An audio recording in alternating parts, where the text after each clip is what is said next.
Part 5 Donil's TV. Tyler's POV. Ilang linggo na rin ang nakakalipas, at naging maganda naman, ang naging takbo ng mga pagtuturo kay Amira bilang isang manager. Naging maganda rin ang takbo ng relasyon naming dalawa.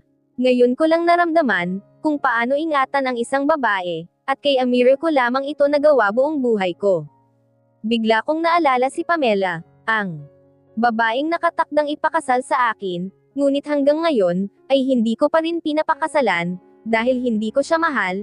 Nasa mansion ako ng aking mga magulang ngayon, dahil pinatawag nila ako.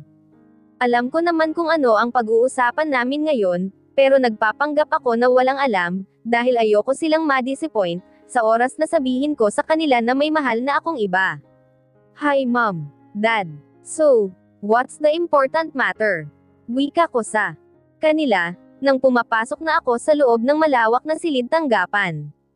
Oh, you're here. Nakausap ko na ang mga magulang ni Pamela Iho, at itutuloy na ninyo ang kasal, na napagkasunduan natin noong mga bata pa kayo. Alam mo na naman na mangyayari ito son, hindi ba? Saad ng aking ina, at para bang hindi na ako makakilos sa aking kinauupuan, matapos kong marinig ang sinabi ng aking ina. But Mom, Dad, I am in love with someone else, wika ko. Nang walang kagatol-gatol. Kumunot ang noo ng aking ina, ang ama ko ay hindi kumikibo dahil alam kung ano ang makakapagpasaya sa akin, ay doon ang aking ama. Pero hindi ganoon ang aking ina. Mas gusto niya na masunod ang kagustuhan niya, kaysa sa kaligayahan ko. Then leave her. May nakalaan para sa iyo, at hindi ang kung sinong babae lang. Matigas na wika ng aking ina. Natawa ako ng pagak, at napapailing ako sa aking ina. I can't Mom, I love her, at ngayon ko lang naramdaman. Ito, hindi ninyo ako mapipilit, ani ko sa kanya, na ikinagalit niya. I will disown you, pag nagmatigas ka, at ang lahat ng pinaghirapan ng pamilyang ito, ay sa charity mapupunta. Galit na wika ng aking ina. Nakikita ko ang galit niya sa kanyang mga mata, pero wala akong pakialam. I don't care. I will never give up, Amira. Never. You can disown me as much as you want, but I will never leave Amira and marry that woman. Galit kong sabi sa kanya. Pinanlisikan niya ako ng kanyang mga mata. Hindi nila ako matatakot, dahil may sarili akong pera, na minana ko sa aking lolo at lola, na napalago ko kasama ang mga kaibigan ko. Disown nila ako, kung gusto nila pero hindi ko pakakasalan si Pamela, at hindi ko iiwan si Amira, para lamang sumunod sa kagustuhan niya. Ibigay ninyo sa charity ang lahat ng pinaghirapan ninyo. Akala nyo ba natatakot ako? No, may pera ako, at kaya kung buhayin ang magiging pamilya ko, kaya huwag ninyo akong tatakutin sa yamang ipinagmamalaki ninyo. Nakahanda na ako, noon pa man ay pinaghandaan ko na ito, kaya nagawa kong palaguin ang sarili kong pera, dahil alam kong darating ang araw na ito. Hindi ninyo ako matatakot Mom, hindi ko pakakasalan ang babaeng iyon. Galit na galit kong wika, at galit akong tumayo, at lumabas ng kanilang mansion. Tyler come back here. Tawag ng aking ina, ngunit binaliwala ko lamang siya. Naramdaman ko ang balto, na sumusunod sa akin, at paglingon ko ay ang ama ko ang nasa likuran ko, kaya napahinto ako, at napabuntong hininga ako. Son, gusto lang naman ng iyong ina ay hindi ko na pinatapos pa ang sasabihin ng aking ama, at nagsalita agad ako, upang putulin kung anuman, ang sasabihin niya na walang katuturan. Dad, kilala ninyo ako. Masunurin ako, at lahat ng naisin ni Mommy ay binibigay ko. Upang makita ko lang siyang masaya. Pero hindi sa pagkakataong ito, dahil kaligayahan ko na ang nakasalalay dito. Kung hindi ninyo matatanggap ang babaeng mahal ko, ay wala akong magagawa, pero hindi ako susunod sa gusto ng aking ina, ani ko sa aking ama. Napabuntong hininga siya. Tumitig siya sa akin, at tinapik niya ako sa aking balikat. I know son, hangad ko din ang iyong kaligayahan, ang problema lang ay ang iyong ina. Huwag kang mag-alala, at susubukan ko siyang kausapin tungkol dito, saad ng aking ama. Tuluyan ko nang nilisan ang mansion nila, at hindi ko nilingon ang aking ina. Nagpaalam ako kay Dad, at pagkatapos ay mabilis ko nang pinaharurot ang aking sasakyan. Bakit kailangang mangyari ito? Galit kong sabi, habang binabaybay ko ang daan papuntang opisina ko. Nang makarating ako sa aking opisina, ay agad kong tinawagan ang aking mga kaibigan, kailangan ko ngayon ng makakausap. Hindi nagtagal ay isa-isa na rin silang nagdatingan. Magkakalapit lang naman ang aming mga building, kaya mabilis lang at makakarating agad sila sa akin. Anong malaking problema mong sinasabi? Ani agad ni Leon, nang pumapasok na siya sa loob ng aking opisina. Sunod-sunod na rin silang nagdatingan, at ang iba naman ay nakatitig lang, at nag-aantay ng aking isasagot sa tanong ni Leon. Naaalala nyo ba yung kinukwento ko sa inyo, na si Pamela? Wika ko sa kanila. Hindi naman kasi lingid sa kanila ang tungkol kay Pamela. Inakala nga nila na may pagtingin ako sa babaeng iyon. Akala ko din noon, ay may pagtingin ako sa kanya, pero kapatid lamang ang tanging nararamdaman ko para sa kanya, at hindi na humigit pa doon. Yung babaeng pakakasalan mo, pagtantong niya sa hustong edad, pero hanggang ngayon ay hindi mo pinapakasalan. Bakit kinukulit ka na ba ng mga magulang mo, para pakasalan ang babaeng yon? Ani naman ni Jethro. Napipikon na nga ako, kaya nagkasagutan kami ni Mommy kanina. Ayoko sana siyang sagutin, pero hindi ko naman siya hahayaang manipulahin ang buhay ko. Natakot niya ako na mawawala sa akin ang lahat. Hindi ako mawawalan, dahil napalago ko ang perang minana ko kay Lolo, sa side ni Daddy. Wala siyang habol sa kayamanan kong yon, dahil pera ko yon, at ako ang nagpalago. Wika ko sa kanila, na may gigil sa bawat katagang binitawan ko. Buhay pa ang mga lolo, at lola ko both sides, pero noong tumuntong ako ng 21 years old, ay ibinigay sa akin ni Lolo ang bahagi ng yaman niya, na dapat kong manahin kung sakaling pumanaw na sila, pero ibinigay na agad niya sa akin, dahil gusto niyang makita kung paano ko palalaguin ang perang iyon. Nagtagumpay ako, dahil nag-invest ako sa bawat kaibigan ko, at napalago ko. Ngayon nga ay 27 na ako, at may sarili na akong kumpanya, at ibang negosyo na maipagmamalaki ko. Don't tell me, tuloy ang kasunduang yun. Ani naman ni Eman, na hindi makapaniwala. Looks like it. Pero tinanggihan ko, at nagkasagutan kami ni Mommy, na iiling kong wika sa kanila. Paano si Amire? Eman inquired. Natawa ako sa tanong ni Eman, sumandal ako sa aking swivel chair, at ngumisi ako sa kanila. Hindi ko iiwan si Amira. They can disown me. I don't give a damn. Ibibigay daw nila ang lahat ng pinaghirapan nila sa charity, at wala akong matatanggap. Akala yata ni Mommy ay matatakot niya ako. Hindi ako isang Harrison, kung madali nila akong mapapatiklop, sa maliit na pananakot nila sa akin. Gawin nila kung gusto nila, pero hindi ko iiwan si Amire para sa kanila, ani ko. Problema nga yan. Paano kung tutuhanin nila ang banta, na ibibigay nila sa charity ang kayamanan nila, sa halip na ipamana sa iyo? Saad naman ni Darren. So anong plano? Tanong ni Jethro. Ngumiti ako sa kanila, at ang ngiting iyon ay nauunawaan na nila. Hindi ko hahayaang kontrolin ako ng aking ina. Kung sinasabi niya, na ibibigay niya sa charity ang lahat, go ahead, dahil wala akong pakialam. Napagkasunduan naming magkakaibigan, na pumunta ng Juliano Cuisine upang kumain. Nakaramdam na rin ako ng gutom.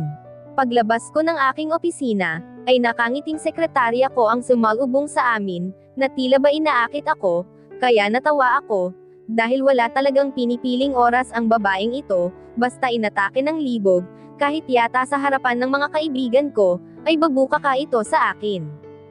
Ava, go home. Utos ko, at nilisan na namin ang aking opisina. Sinimangutan naman niya ako, at hindi ko na lang siya pinansin. Wala akong panahon sa kanya, dahil kay Amira. Buti hindi mo nabubuntis yan. Mukha pa namang gutom na gutom ang sekretarya mo, dyan sa similya mo, mapanudyong ani ni Aaron. Wala pa akong pag-aalayan ng similya ko, lalong-lalo na kung parausan ko lamang. Hindi ko sila bibigyan ng pagkakataon, na gamitin ang ipagbubuntis nila, para makuha ako. Nakangisi kong ani na ikinatawa nila. Pagkarating namin sa Juliano Cuisine, ay inabutan namin doon si Tanya, at si Rain na nakaupo na sa table, at may maraming pagkain na nakahain sa mahabang table. Umupo ka na dyan sa tabi ko, at kakain na tayo, wika ni Rain kay Jethro. Mabilis namang sumunod si Jethro sa kanyang asawa, na ikinatawa namin ng malakas. Andres ka talaga. Malakas na asar ni Aaron, at hindi mapatid ang aming pagtawa, dahil sa kanyang sinabi. Gago, mapagmahal lang ako sa asawa. Inis na sagot naman ni Jethro. Kaya puro na lamang tawanan ang namayani sa amin, sa halip na mapag-usapan ang aking problema, pero okay na rin, dahil ang mga kaibigan kong ito, ang nagbibigay kasiyahan din sa akin, kaya sa simpleng katuwaang katulad nito, ay nababawasan ang problemang dinadala ng dibdib ko. Natapos ang maghapon ko na kasama ang mga kaibigan ko, gustuhin ko man na pumunta ng Velvet Nights, ay hindi ko na nagawa pa, dahil pagod na ang katawan ko. Bukas ko na lamang pupuntahan si Amira, kapag hindi na halata, na may malaki akong problema sa mga magulang ko. Tyler's POV. Nasa opisina ako, nang makatanggap ako ng tawag mula kay Amira, ang sabi niya, ay may taong naghahanap sa akin. Napatingin ako sa aking orasang pambisig, at mag-aalas 3 pa lang ng hapon. Usually ay alas 5 ako. Pumupunta sa bar, pero dahil tinawagan ako ni Amira, ay kailangan ko nang umalis. Tatayo na lang sana ako, nang biglang bumukas ang pintuan ng aking opisina. Nakangiting Eva ang bumungad sa akin, at kinandado ang pintuan ng aking silid. Tumayo siya sa harapan ko, at kinuha ang kamay ko, at ikiniskis niya ito sa kanyang harapan, habang nakasuot siya ng underwear. Inalis ko ang kamay ko, at pumasok ako sa banyo, at naghugas ako ng aking kamay at lumabas ako. I'm not interested, put your clothes on, dahil hindi na ako naaakit sa hubad mong katawan, ani ko, at tinalikuran ko na siya, na natitigilan dahil sa aking sinabi. Nagmamadali naman akong makarating sa aking bar, kaya mabilis kong pinaandar ang aking sasakyan. Pagkarating ko, ay nagmamadali akong pumasok sa loob ng office ko, at inabutan ko doon si Pamela na nakaupo. Hindi ko naman makita si Amira, kaya sinara ko ang pinto, at napapailing ako na upo. Bakit ka nandirito? Anong kailangan mo? Tanong ko, at pinapakita ko sa kanya, na hindi ko gusto na nandirito siya. Sa opisina ko, hindi ko gusto na pinupuntahan niya ako, dahil wala kaming relasyon. Kung inaakala naman niya na pakakasalan ko siya, ay nagkakamali siya, dahil hindi mangyayari ang iniisip niya. Gusto kong pag-usapan natin ang ating kasal. Tayo ang ipinagkasundo, at kapag hindi ka tumupad, ay mawawala sa iyo ang lahat ng ito. Pati ito ay mawawala sa iyo, wika niya na ikinatawa ko ng malakas. Wala ka talagang alam tungkol sa akin, Pamela.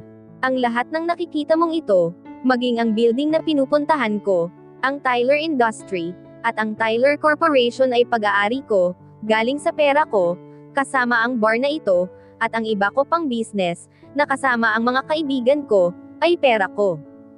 Sarili, at kahit ang mga magulang ko, ay walang karapatan para pakialaman ang lahat ng yun. Nababaliw ka na, wika ko, at isang malakas na tawa muli, ang pinakawalan ko, na ikinagalit niya. Kahit ano ang mangyari, pakakasalan mo ako, Tyler, tandaan mo yan. Ani niya, at muli akong tumawa ng malakas. Get out of my building, kung ayaw mong ipakaladkad kita palabas. Galit kong sabi. Ang kulit kasi niya. Sinabi ko na sa kanya noon pa, na wala akong balak na magpakasal sa kanya, dahil kapatid lang ang turing ko sa kanya. Pero ang kulit-kulit niya. Galit siyang lumabas ng aking opisina at bago pa siya tuluyang lumabas, ay nagbanta pa siya, na sa kanya din daw ako babagsak. Nababaliw na talaga ang babaeng iyon. Pagkalabas ni Pamela, ay tinawagan ko naman si Amira, upang papasukin dito sa opisina ko. Pagbukas ng pinto ay pinalock ko ito agad sa kanya.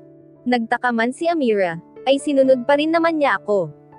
Mabilis akong lumakad palapit sa kanya, at niyakap ko agad siya na ikinagulat niya. I miss you, kumusta ka dito? Tanong ko, habang nakatitig ako sa mapupulan niyang lobby. Okay naman kami dito, medyo busy, kahit maaga pa wika niya, habang nakayakap na ako sa kanyang baywang. Hindi naman si Amira makatingin sa akin, kaya kung saan-saan niya ibinabaling ang kanyang paningin. Namiss kita, wika ko, na nagpatawa sa kanya ng mahina. Kahapon lang tayo nagkita na mismo agad ako. Nakangiti niyang sabi, habang iginigiya ko na siya papasok, sa aking malit na silid, sa loob ng aking opisina. Pagkapasok ko sa aking secret room ay agad ko siyang sinil ng halik. Hanggang halik lamang ang nagagawa ko sa kanya, dahil ayoko siyang pilitin sa isang bagay, na hindi pa siya handa. Nang dahil sa kanya, ay natuto akong pahalagahan ang damdamin ng mga babae. Nang dahil sa kanya, ay mukhang tumino, ang isang Tyler Harrison.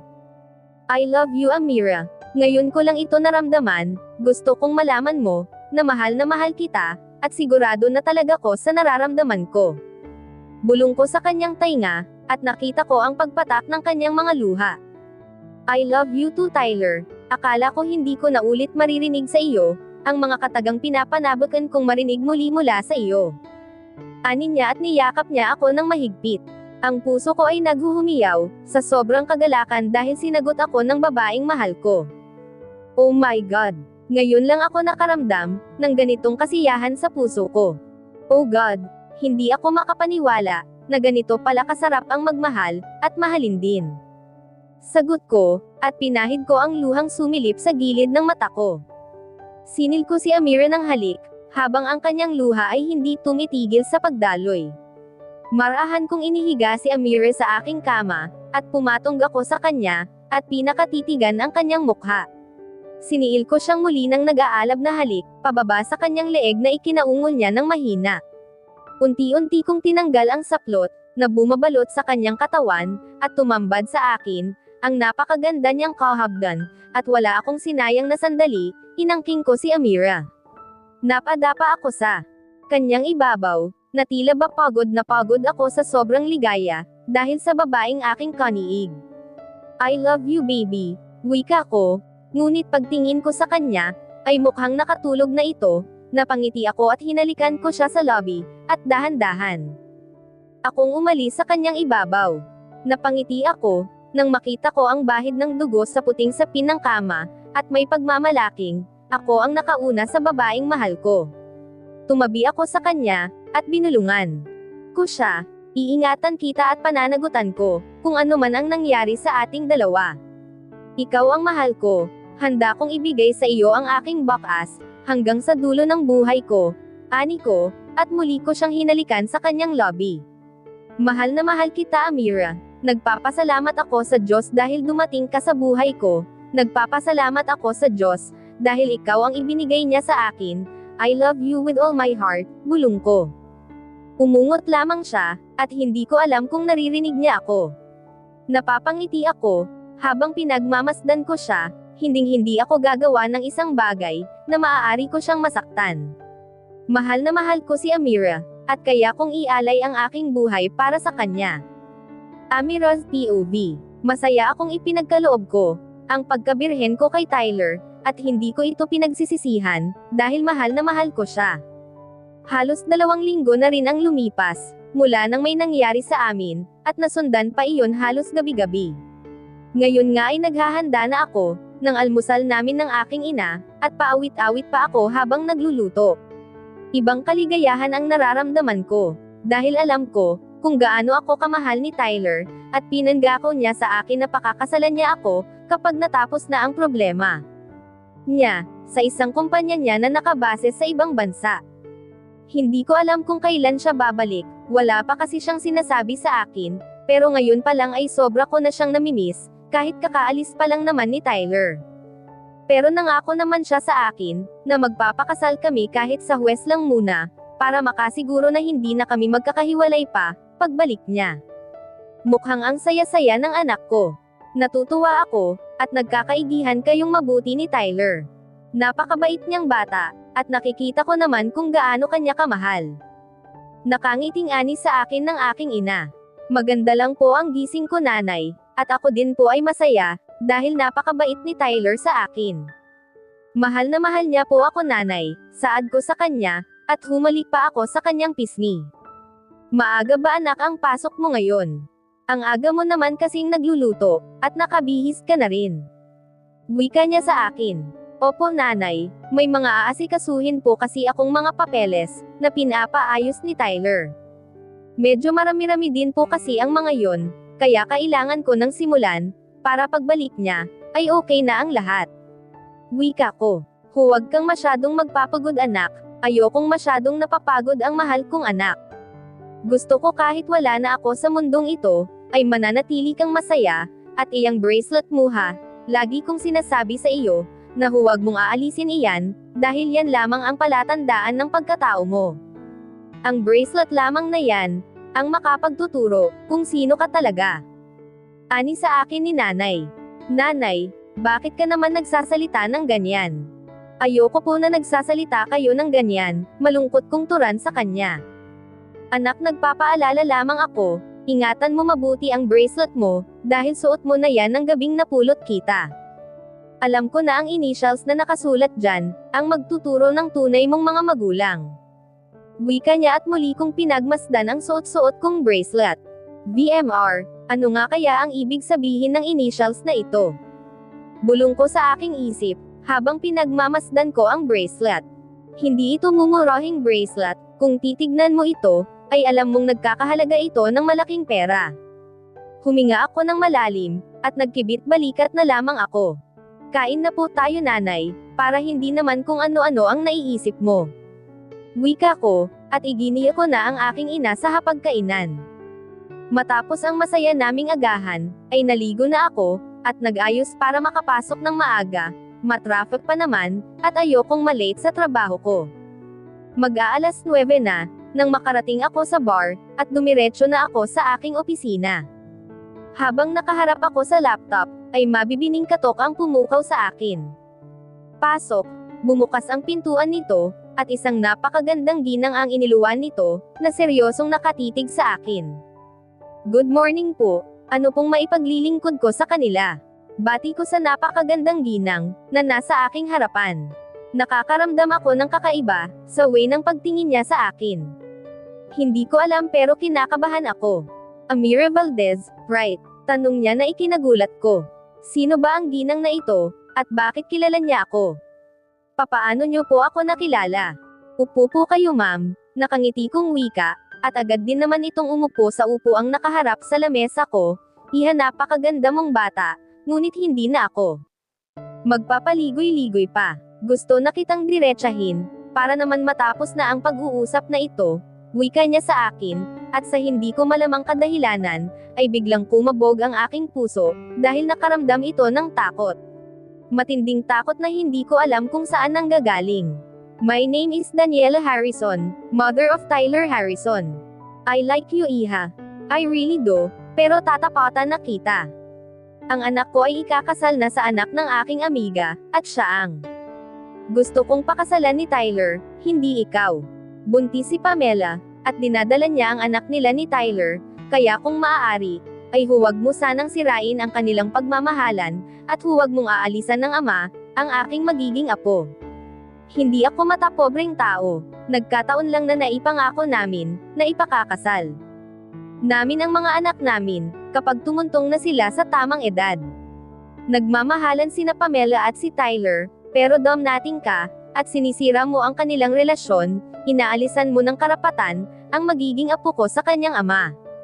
Hindi mo naman siguro nanaisin, na makasira ka ng isang pamilya hindi ba tumatangging magpakasal si Tyler dahil sa iyo, at hindi ko yun pahihintulutan. Mahaba niyang litanya sa akin, na ikinatulo ng aking luha, at naramdaman ko ang paghawak niya sa aking mga kamay, na tila ba nararamdaman niya, ang sakit dito sa puso ko, at tila ba gusto niya akong yakapin. Magkakaanak na si Tyler, at wala siyang sinasabi sa akin ng kahit na ano tungkol dito, hindi ko rin alam, na magpapakasal na din pala siya. Napakalaki kong tanga, at naniwala ako sa isang bilyonaryo. Mahal na mahal ko po si Tyler, Panginoon ko, ayoko namang makasira ng pamilya. Mahal na mahal ko po ang anak ninyo, humahagulgol kong ani. Ang sakit sa puso ko. Hindi ako makapaniwala na masasaktan ako ng ganito. Hindi ako makapaniwala, na nagawa akong lokohin ni Tyler. I know, at alam kong masasaktan din siya, ngunit patawarin ninyo ako, kung kinakailangan ko itong gawin. Sana ay maunawaan mo ako. Itatakwil siya ng aking asawa, at ang lahat ng aming kayamanan, ay mapupunta sa charity, kapag tumalikod si Tyler sa kasunduang iyon, at sa ipinagbubuntis ni Pamela.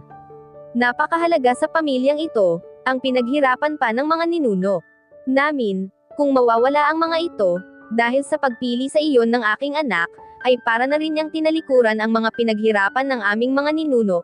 Hindi naman kami matapobre, iha. Kung wala lamang kasunduan, ay bukas puso ka naming tatanggapin sa pamilyang ito. Ngunit ang kasunduan ay kasunduan, at hindi tumatalikod sa anumang napagkasunduan, ang isang Harrison. Sana ay nauunawaan ng puso mo ang aking mga sinabi. Patawarin mo sana kami, iha.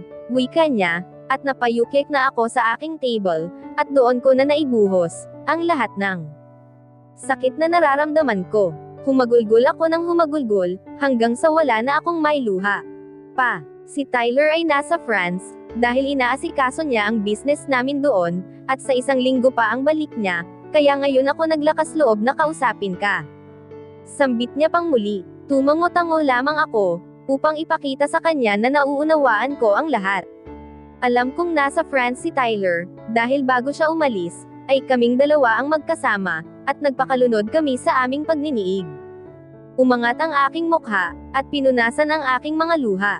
Hinarap ko ang ina ni Tyler, at kahit napakasakit sa akin ito, ay kailangan ko itong tanggapin. Kung kinakailangan po na ako ang lalayo sa kanya, ay gagawin ko po. Alam ko pong napaka-importante ng lahat ng ito kay Tyler, at hindi ko naman po nanaisin na mawala ang lahat ng ito kay Tyler.